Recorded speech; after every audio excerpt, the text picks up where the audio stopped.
What does spirit mean? Spirit is a word that has several meanings depending on the situation, but it generally refers to energy, attitude, or the non-physical part of a person. In simple words, spirit means inner energy, feeling, or the soul of a person. One common meaning of spirit is a person's attitude or enthusiasm.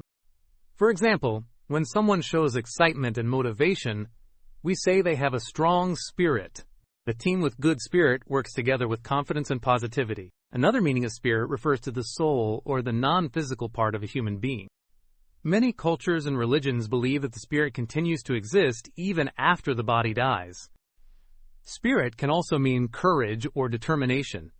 For example, someone who keeps trying even after failure is said to have a strong spirit.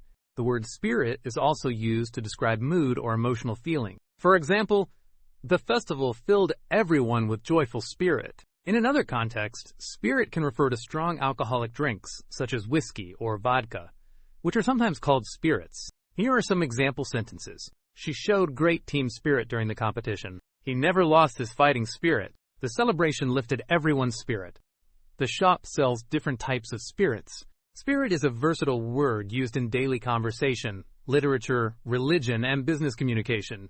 In simple terms, spirit means inner energy, attitude, or soul. Easy way to remember. Spirit means inner power or feeling inside a person.